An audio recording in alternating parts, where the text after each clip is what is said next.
Hola, ¿qué tal? Soy Albert Masdeu. Bueno, me conocéis de sobra del canal. Y nada, me gustaría hacer pues una especie entonar un mea culpa acerca de estas largas vacaciones que me he brindado en lo que respecta a subir vídeos, ¿no? Que no ha sido una elección personal, sino que en realidad ha sido el tropezar con impedimentos técnicos que para otra persona son una tontería, incluso para mí se me hubiera puesto, pero que por pereza pues no he resuelto hasta el día de hoy. Entonces, bueno, a partir del día de hoy en los próximos y en las próximas sesiones que vamos a tener, vamos a hablar acerca de un tema que es un tema muy interesante, del que suele hablarse poco y que abordaré desde un punto de vista muy convencional, sin grandes ambiciones, ¿no? O sea, la intención precisamente es aportaros un conocimiento básico, no aplicando pues mis pequeños shortcuts en lo que respecta a los análisis, sino muy convencional, no al estilo de cómo lo hacemos en el uso astrológico, ¿no? Entonces vamos a hablar acerca de este asunto a lo largo de los próximos vídeos y espero pues que sea muy provechoso y que pues bueno pues le saquéis el máximo partido, ¿no? Muy bien, vamos a hablar sobre la dignidad planetaria en la astrología clásica helenística, como os estoy explicando. Y quiero empezar diciendo que en astrología, la dignidad planetaria, también llamada dignidad esencial, se refiere a la relación innata entre un planeta y ciertos signos del zodiaco, lo cual determina la fuerza, la calidad y la facilidad con la que ese planeta expresa su significado según la carta natal, ¿no? En términos simples, es una medida de qué tan en casa o cómodo está un planeta en una posición zodiacal determinada, ¿no? La tradición helenística nos ha legado 5 tipos principales de dignidad esencial. El domicilio, que es en sí el que vamos a tratar en la sesión de hoy, la exaltación, la tipicidad, el término y el decanato, ¿no? Al término también se refiere la tradición como límite, ¿de acuerdo? Y o confín, y al decanato pues también se refiere como faz o face, ¿no? O cara, ¿no? Estas dignidades indican posiciones privilegiadas donde un planeta tiene mayor afinidad o familiaridad con el signo en cuestión. O sea, por ejemplo, Marte se siente en casa en Aries, que es su domicilio, mientras que la Luna está especialmente honrada en Tauro, que es su exaltación.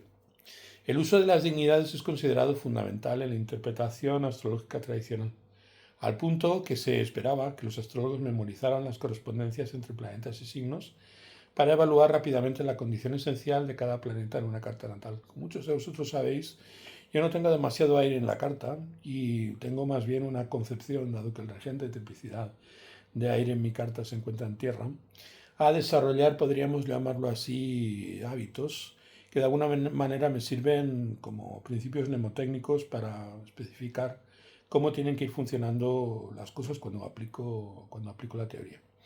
Entonces, bueno, esa es la manera en que, por lo general, esa es la manera por lo general que tengo de enseñar mi oficio. Pero para los antiguos, que el hecho de memorizar pues no era considerado ningún tipo de desdoro, ¿no? La relevancia de las dignidades planetarias radica en que ayudan a determinar la calidad intrínseca con la que un planeta manifiesta sus influencias. Un planeta en dignidad tiende a operar de manera armónica, fuerte y genuina dentro de la carta, mientras que en posiciones poco afines, como su detrimento o su caída, puede manifestarse de forma débil, forzada o distorsionada, ¿no? De este modo de evaluar las dignidades esenciales nos proporciona información clave sobre las fortalezas y debilidades básicas de los planetas en el horóscopo, complementando otros factores como la posición por casa, es aquello a lo que en general se suele referir el astrólogo neotradicionalista como dignidades accidentales o los aspectos planetarios.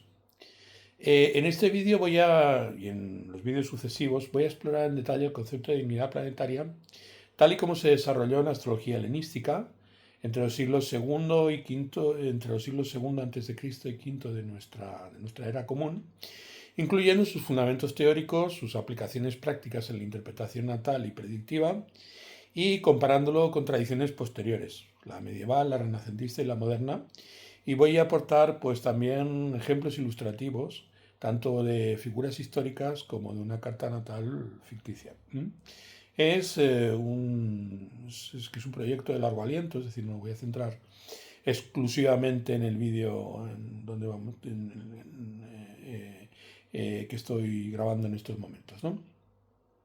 Entonces, voy a hacer bastantes referencias a textos astrológicos, especialmente los de Claudio Ptolomeo, Petius Valens y Firmico Materno, para respaldar y contextualizar la exposición. Por lo tanto, los que estéis acostumbrados a mi manera de trabajar en regla general vais a encontrar a lo mejor un poco acartonada mi exposición. Pero bueno, no os asustéis. De lo que se trata simplemente es de dar una lectura lo más neutra posible para que no solamente aproveche a los que estéis acostumbrados de acuerdo a mis sermones, sino también pues a los que queráis pues una aproximación un poco más neutra, ¿no?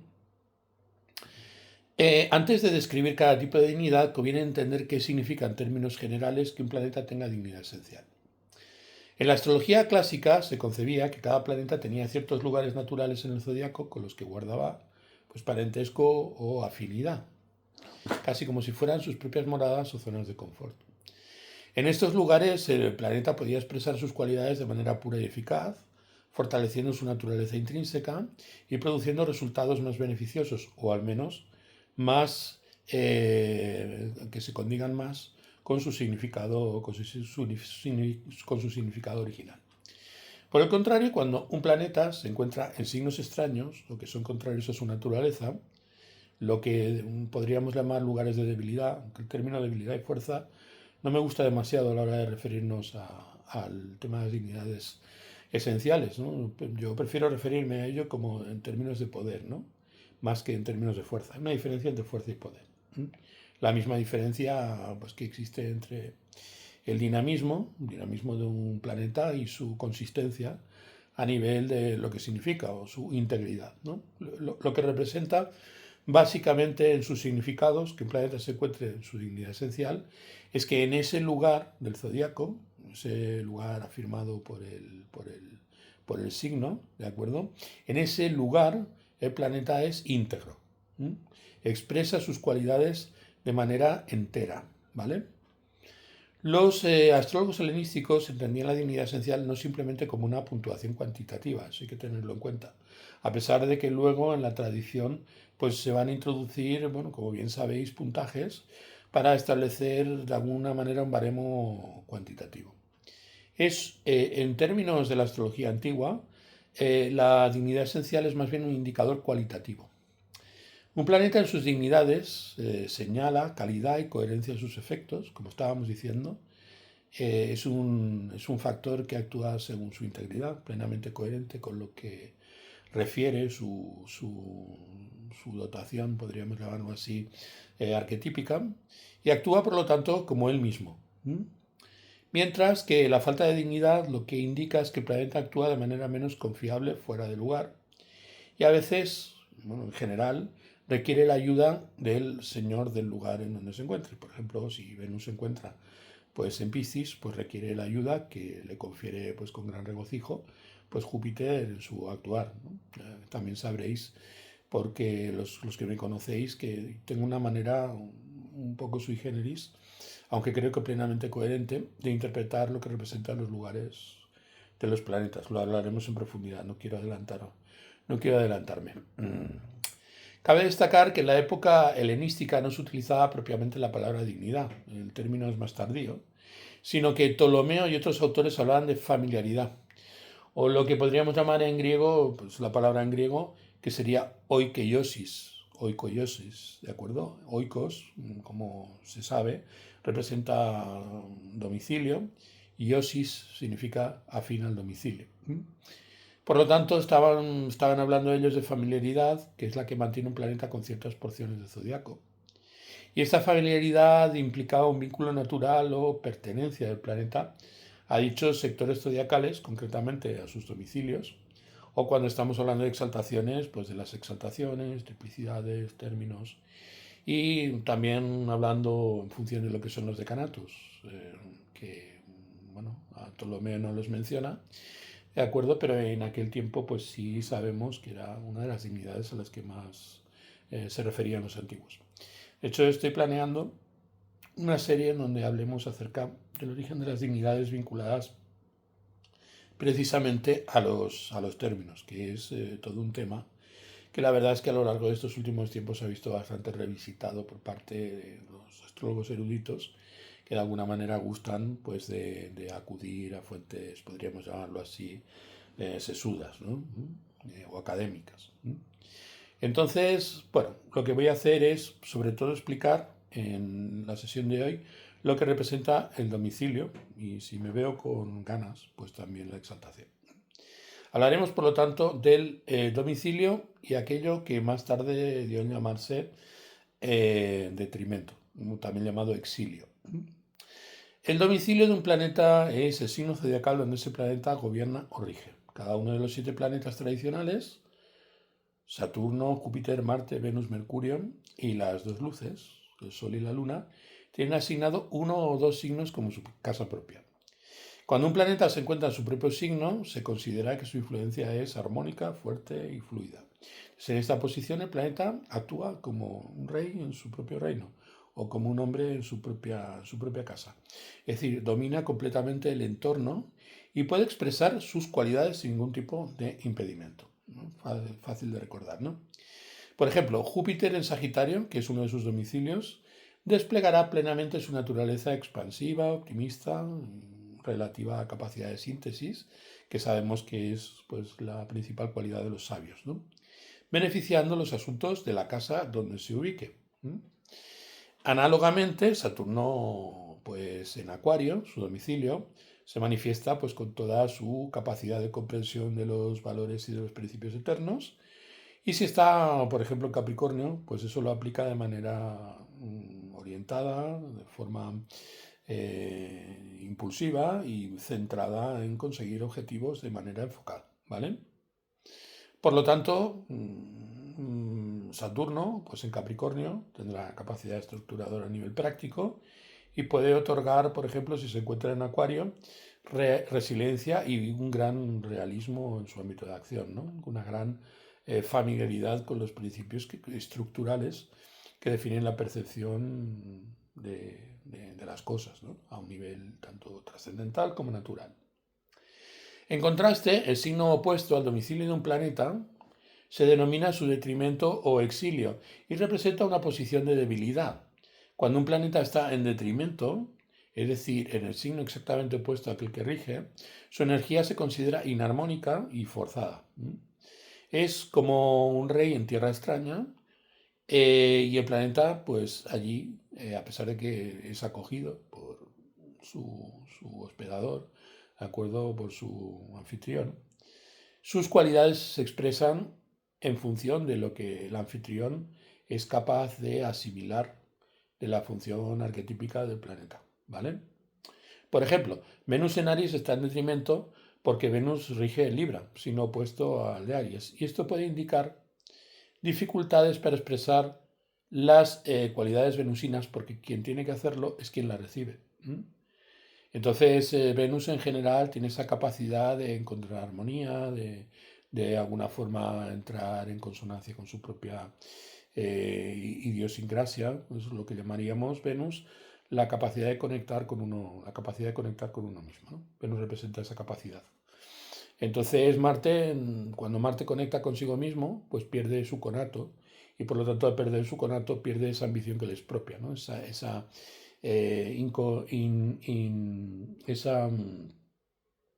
Ese inconformismo propio de Marte, que Marte necesita pues estar conforme consigo mismo para poder obtener cosas, ¿no? Entonces, si Venus adquiere esa visión, podríamos llamarlo así, solipsista, de alguna manera se vuelve pierde su deseo, ¿no? Por lo que se resigna a Marte, ¿no?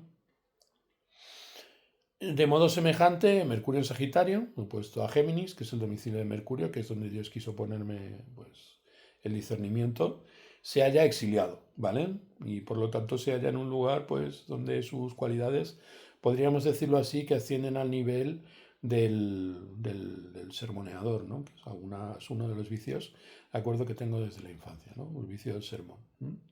Suele interpretarse como un mercurio, el mío propio, pues menos preciso, más disperso, y como podéis ver, pues que se emplea con muchas palabras muchas veces para decir lo que alguien pues con un mercurio mejor situado, por ejemplo, en Virgo expresaría con 3 trazos, ¿no?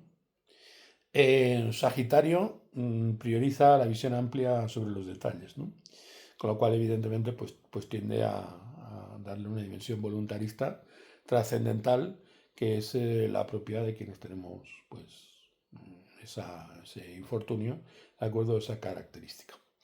En términos prácticos, domicilio equivale al entorno más confortable para el planeta, mientras que el exilio pues, es su escenario más incómodo.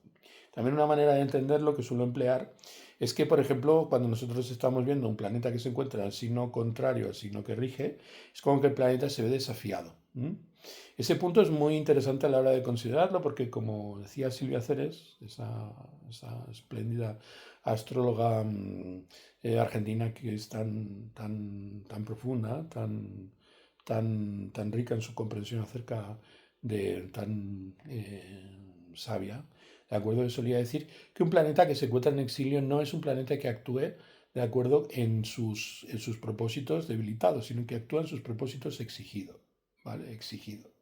Es como que Marte tiene que mostrarse más marcial en Libra, de acuerdo, que en el signo que le es propio, porque en Libra se ve desafiado, se ve de alguna manera contrariado por las condiciones del signo, ¿vale? Entonces Marte se expresa de manera pues más extrema.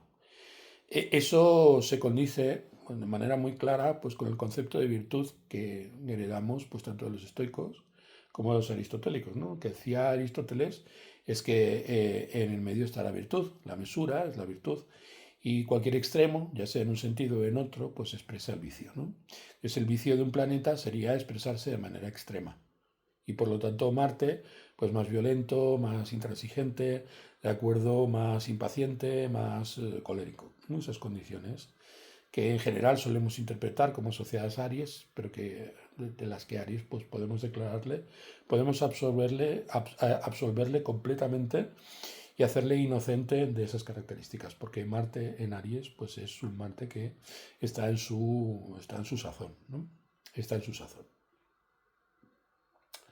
Una analogía útil es pensar que uno duerme mejor, o sea, cuando nos referimos al asunto de las casas, que uno duerme mejor en su propia casa, en su propia camita, ¿no? ¿No? Tal y como yo lo expreso desde mi luna en Tauro, ¿no? Es decir, pues yo me compro pues mi edredoncito de plumas, ese edredoncito de plumas de la misma marca desde hace pues 30 años, porque sé que es el que le viene bien, ¿de acuerdo? Y como puedo dormir pues sin necesidad de ropa, porque debajo de ese lugar pues tengo pues las sensaciones pues más agradables, ¿no?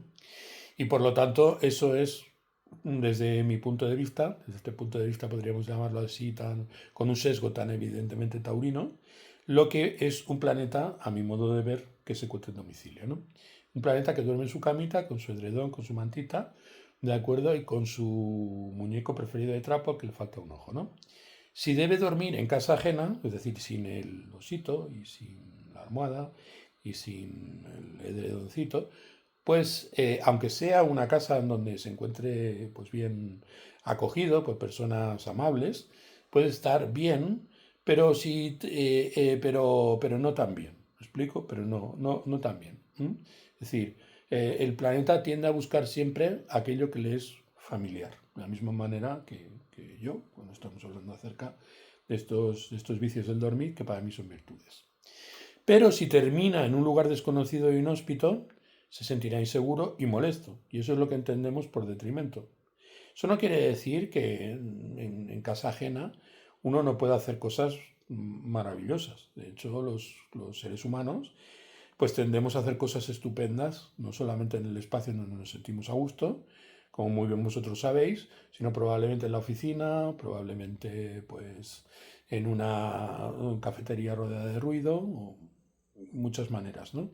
Y en todos los lugares podemos hacer cosas positivas. Es una cosa que hay que entender en relación con lo que estamos hablando, concretamente del domicilio, ¿no?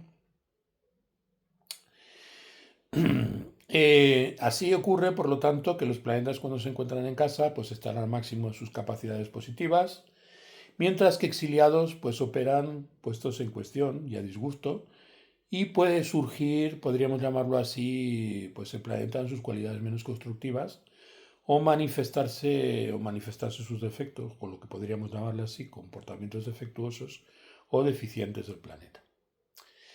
Muy bien, al respecto de ello, ahora vamos a hablar acerca de cómo se distribuyen los domicilios. La asignación de los domicilios planetarios, tal como llegó a la tradición helenística, sigue un patrón simétrico. Y ese patrón simétrico se establece en relación a las luces.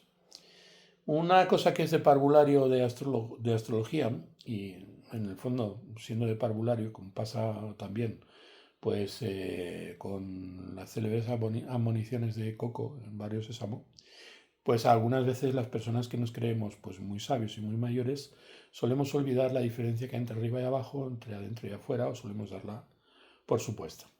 La astrología funciona bastante pues como Coco en Barrio Sésamo, ¿no?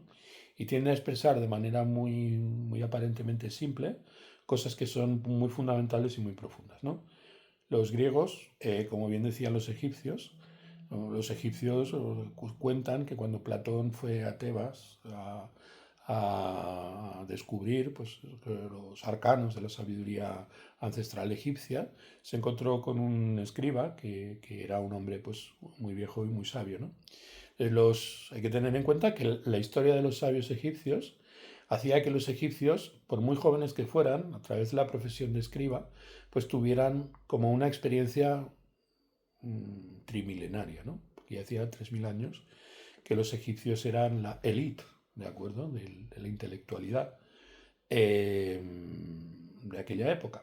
Entonces, pues siempre que decía Platón que lo que le comentó ese escriba es que vosotros los griegos, siempre eternamente infantiles en vuestra manera de percibir las cosas, explicáis las cosas como niños a hombres que no os entienden, ¿no? Es lo que decía el escriba, ¿vale? Pues lo que pasa, por ejemplo, cuando estamos viendo el esquema de las dignidades es un poco como que nos da la sensación de cierta condescendencia, cosa que no existe para nada en la manera que tiene de transmitir pues, el intelectual griego, ¿no? La distribución clásica de los domicilios planetarios en el zodiaco obedece a un esquema simbólico. En ese esquema simbólico el Sol representa el espíritu y la Luna representa el alma. Están íntimamente vinculados. Es decir, en el orden de lo terrenal, el orden en el que vivimos, es imposible separar o deslindar la parte espiritual de la parte anímica, ¿no? Entonces el espíritu y el alma conforman juntos, mejor dicho, la mente y el cuerpo conforman juntos el alma, y el alma se une al espíritu, ¿de acuerdo? El alma se une al espíritu. El espíritu viene a ser significado por el sol, y el alma pues viene a ser representada, o Sige, viene a ser representada por la luna. Y son los dos protagonistas de la carta, ¿vale? Es decir, el alma es todo lo que somos, el alma es todo lo que hacemos, la manera en que tenemos de vivir, y el sol, que es esa energía que se filtra a través de nuestra alma, ¿de acuerdo? Es todo aquello que somos, ¿no? Es decir, el sol es lo que somos, ¿de acuerdo? Y la luna es aquello que hacemos, ¿m? Y aquello que vivimos. ¿M? Representa vida. La luna representa vida. El sol y la luna ocupan Leo y Cáncer y encabezan la secuencia de asignación de domicilios. A partir de ellos, los demás planetas se reparten los signos emparejados por polaridad, siguiendo el orden de su velocidad media. Primero Mercurio, luego Venus, luego Marte, luego Júpiter y luego Saturno. Para entendernos, como bien sabéis, los que estáis en Logos Astrológico, para entendernos, diremos siempre que los aspectos los dan los planetas que se encuentran en posición superior. Los planetas que se encuentran en posición superior son, si nos situamos en el centro de la carta, aquellos que se encuentran en los signos que se hallen a la derecha, a nuestra mano derecha, ¿vale?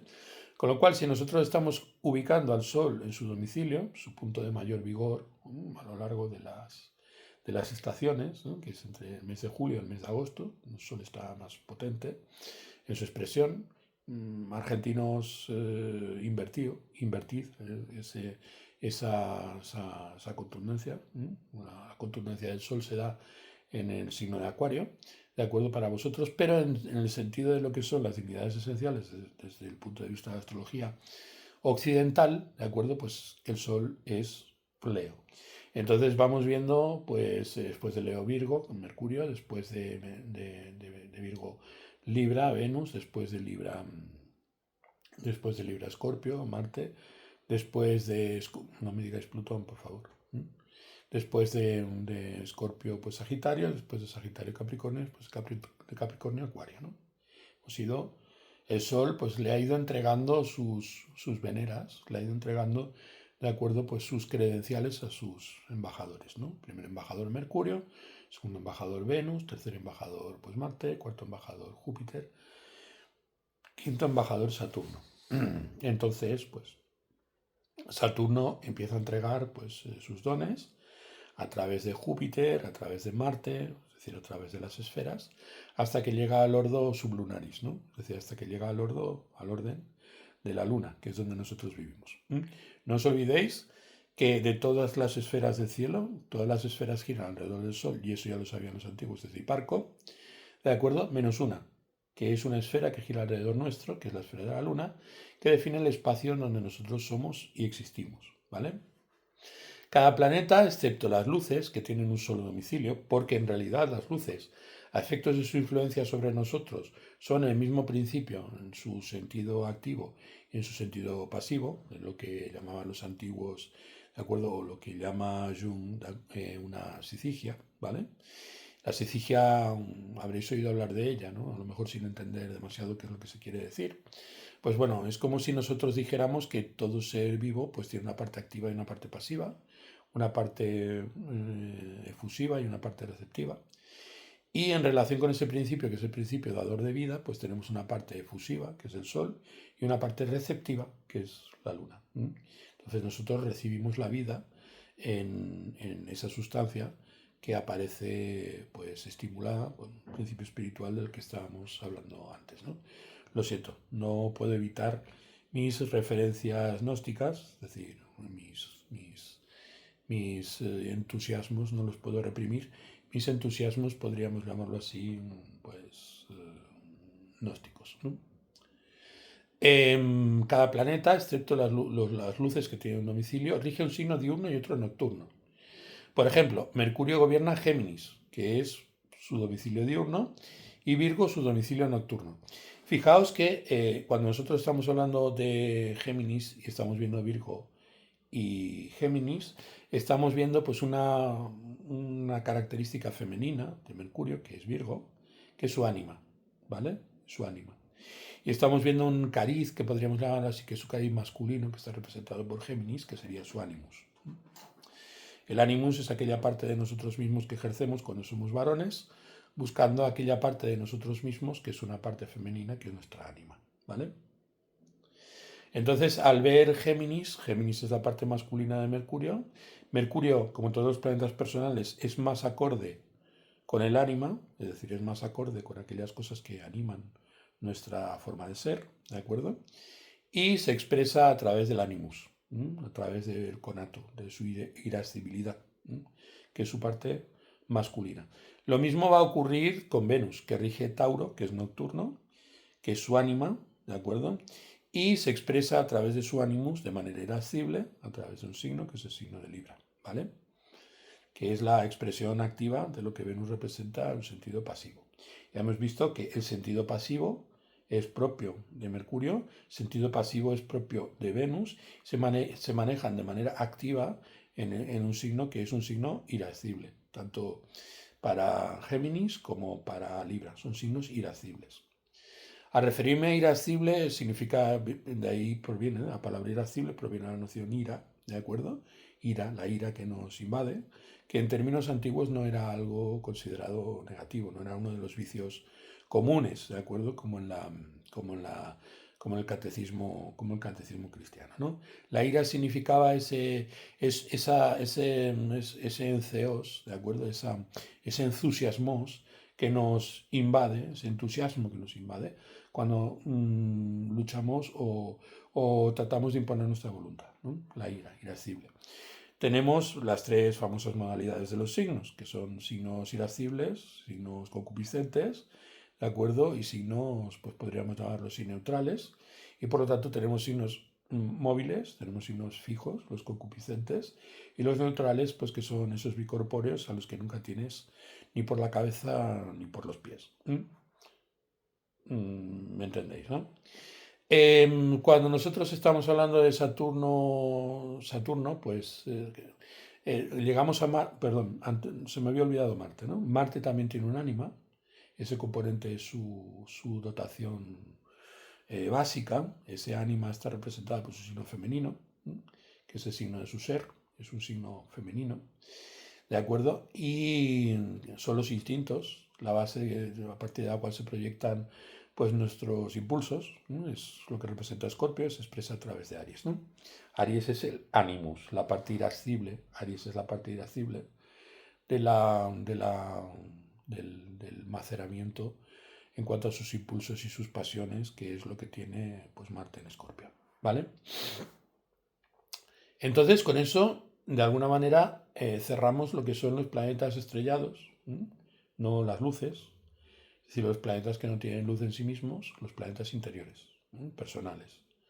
Marte, Venus y Mercurio, ¿vale?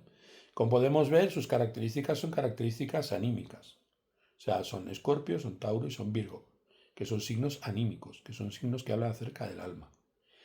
Y su expresión siempre es una expresión animosa, o irascible. Es Aries para Marte, es Libra para Venus y es Géminis para Mercurio.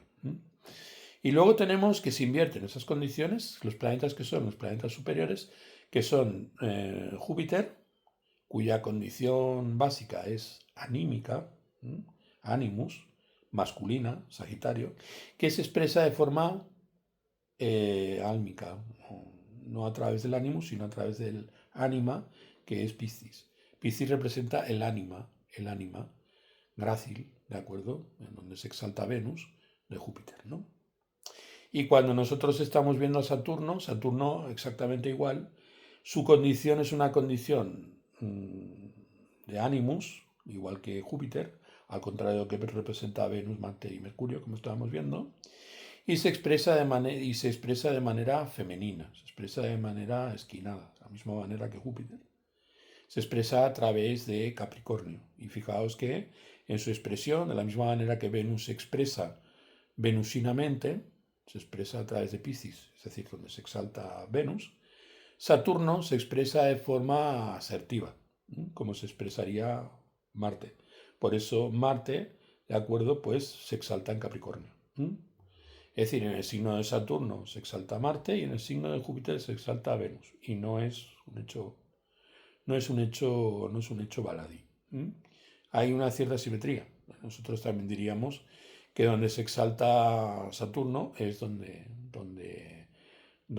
Libra tiene su domicilio irascible, y donde se exalta Júpiter es donde el signo irascible pues lo tiene el Sol, porque el signo irascible del Sol es Cáncer, ¿de acuerdo? Entonces, aquí estamos viendo esa estructura, el significado que nos explica ya no solamente la condición por domicilio de los planetas, sino más allá de esa condición por domicilio de los planetas, nos hablan de sus características arquetípicas y nos habla en profundidad de lo que en sus atribuciones representan esos planetas en relación los unos con los otros, como si estuviéramos pues viendo la segunda temporada de Juego de Tronos, ¿no? En donde cada planeta pues juega un papel dentro de la trama, ¿vale? Esta distribución simétrica refleja conceptos astronómicos, o sea, no solamente esos conceptos simbólicos, y además también místicos.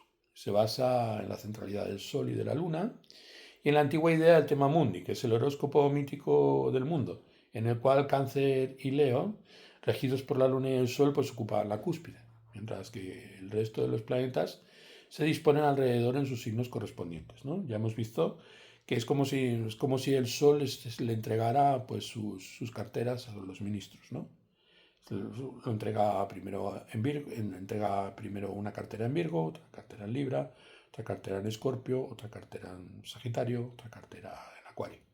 Entonces, pues el que recibe la cartera de Acuario a través de Capricornio actúa sobre Piscis, que actúa sobre Aries, que actúa sobre Libra, que actúa sobre Tauro, que actúa sobre Géminis y al final, pues es ese legado que el Sol, o esa responsabilidad que el Sol entrega a sus ministros, pues recae sobre nosotros a través de los escalones de las distintas esferas planetarias. Entonces, hay que entender que el orden de las esferas planetarias, no fue en su momento, jamás, en ningún momento, y además así lo indica el propio Ptolomeo en el libro en su libro, no en el Magesto ni en el Tetrabiblos, sino en la hipótesis de los planetas, el nombre que le da a esa obra, indica que su composición, la composición, a la hora de entender cómo está estructurado en su orden simbólico los distintos planetas en esferas, no pretende describir la naturaleza de las cosas, sino pretende simplemente estructurarlas para que nosotros podamos decodificar esa naturaleza.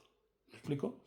Es decir, él dice que las esferas no se corresponden con la manera en que están configurados los planetas en relación con el Sol y la Tierra, es decir, en relación con el Sol y la Luna, sino que es simplemente un sistema que nosotros empleamos para entender la verdadera disposición de los planetas, que es una disposición que es como la define Hipparco, la posición de los planetas en relación con el Sol. Fijaos que la distribución de las dignidades no tiene que ver con la Tierra. Es decir, la Tierra no juega ningún papel en esto. Es el Sol quien entrega la dignidad, es el Sol quien está en el centro del sistema de las dignidades.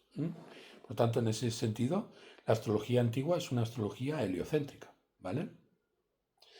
En los textos helenísticos, el regente de un signo se denominaba oikodéctor, no oikodespotés, como se suele decir, ¿vale? Oikodéctor, ¿qué significa? Significa administrador. Oikos, acordaos, está relacionado con la palabra hogar. Y déctor, de la cual proviene director, significa, el déctor es el rector, ¿de acuerdo? Del hogar, quien establece las reglas, el responsable. Cuando vais al mercado, nadie os vende un yogur caducado y pedís por el encargado, estáis preguntando por la persona que tiene responsabilidad, que muchas veces no es la persona que tiene el poder para decidir. A lo mejor es la tercera cajera, de acuerdo, esa que le tiene echado el ojo al gerente y que normalmente consigue lo que quiere, aunque por contrato pues sea el último mono dentro de la cadena, ¿vale? Pero bueno, a lo mejor tiene otros argumentos, ¿me entendéis? Entonces, el oicodéctor es quien es el responsable. Sin embargo, el oicodespotés, pues es esta cajera que le hace ojitos al encargado, ¿me explico? Quien puede ejercer el control en función del poder verdadero, el poder para decidir. Ese es el oicodespotés. Es lo que en la astrología posterior, la astrología árabe, pues se refiere al almutem, es decir, quien tiene la sartén por el mango, que en general ya sabemos quién es, ¿no? El oicodespotés.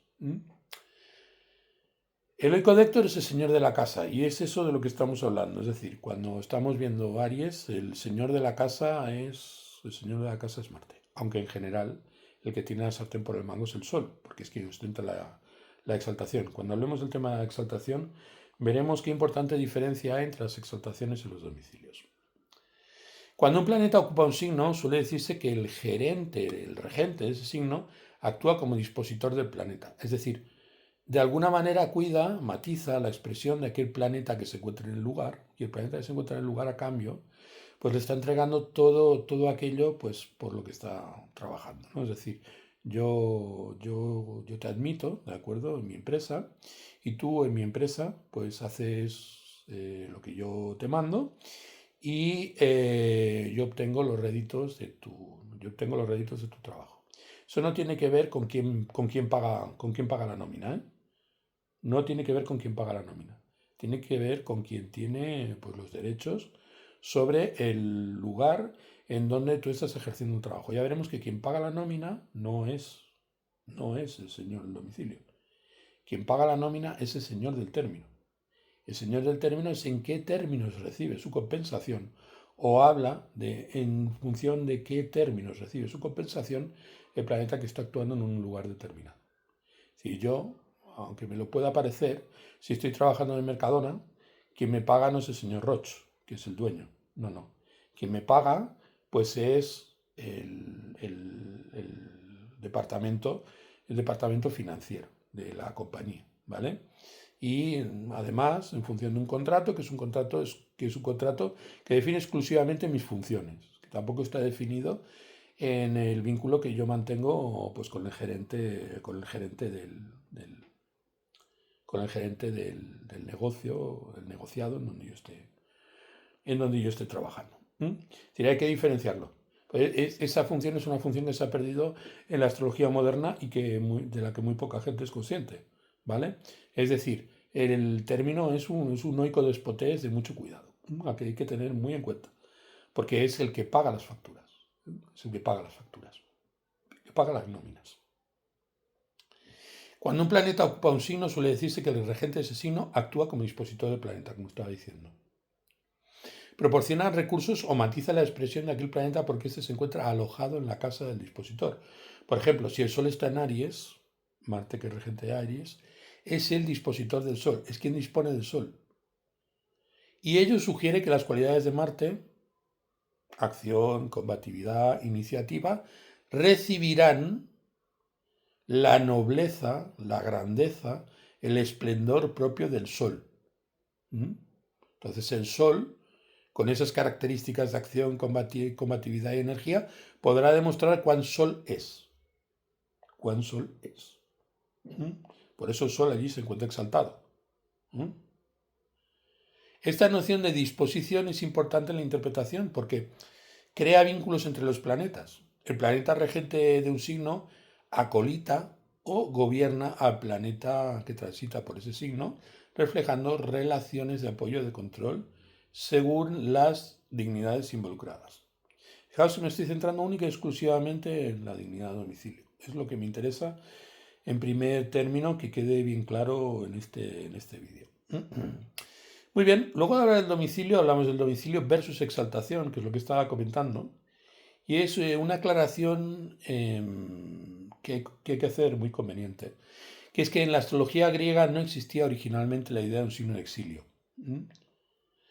Cada planeta, simplemente cuando está en el signo opuesto, está siendo exigido por su antagonista. El concepto de dignidad siempre tenía una contrapartida. Así como la exaltación tiene su opuesto en la caída, el domicilio tiene como opuesto natural el hecho de no estar en casa. Yo no estoy en casa si soy el Sol, si estoy en casa de Venus, como si estoy en casa de Marte.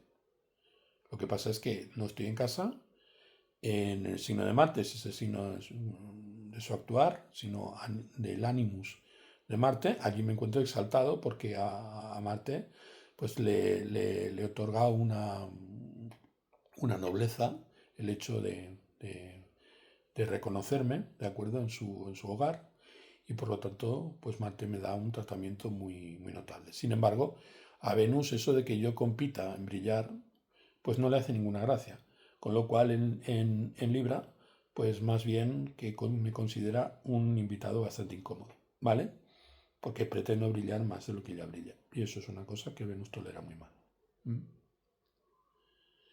Atención, Venus no es de natural soberbia, es de natural humilde. Lo que pasa es que es muy consciente de que ella lo vale. Esa es otra historia. Ya lo hablaremos en su momento. El concepto de dignidad siempre tiene una contrapartida. Así como la exaltación tiene su puesto en la caída, el hecho de no estar en casa es una condición que es el único punto que subrayan de acuerdo los antiguos. Fueron los astrólogos persas y árabes medievales quienes empezaron a llamar exilio de detrimento al signo opuesto al domicilio de cada planeta, formalizando así esa debilidad. En la literatura helenística no se habla jamás de exilio explícitamente, aunque obviamente ellos entendían que en el signo contrario de su regencia el planeta estaba en territorio ajeno y por lo tanto pues no podía hacer lo que como decís los argentinos, lo que le canta el orto, ¿de acuerdo? Por consiguiente, pues hoy utilizaremos el concepto de detrimento exilio para designar esa condición de debilidad por oposición de signo, ¿vale? Bien, no voy a seguir abundando más porque creo que ya llevo casi 45 minutos hablando como un poseído, ¿de acuerdo? Y no quiero aburriros. Entonces, seguiremos hablando los siguientes días acerca de las siguientes dignidades.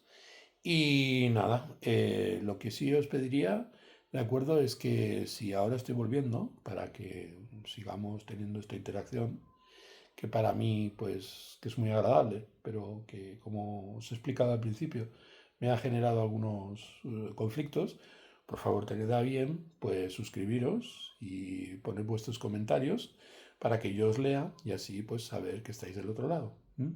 Sabéis además que a pesar de que el fin del Logos Astrológico no es lucrarse con, o sea, a mí personalmente, pues la retribución esta que da YouTube no me va a sacar, no me va a sacar de lo pobre que soy. Pero en sí permite, por ejemplo, que estos vídeos se difundan mucho más y que por lo tanto, si os ha sido útil a vosotros, pues hagáis una obra de misericordia y también pues lo acerquéis a otras personas que tengan vuestras mismas inquietudes. Con lo cual, pues bueno, si le ponéis un dedito, ¿de acuerdo? O si os suscribís, pues me hacéis un favor, os hacéis un favor y hacéis un favor a todo el mundo. Con lo cual, pues bueno, pues o ponedle un dislike, si veis que esto pues es una afrenta intolerable y que no se puede admitir que un gordo barbudo pues esté diciéndole a la gente cómo tiene que hacer las cosas. Con lo cual, pues bien, hasta mañana o hasta el próximo día, en donde hablaremos pues de otras dignidades. Un abrazo muy fuerte y no os olvidéis de beber mucha agua, fruta y verdura y haced ejercicio, no hagáis como yo. Buenas tardes.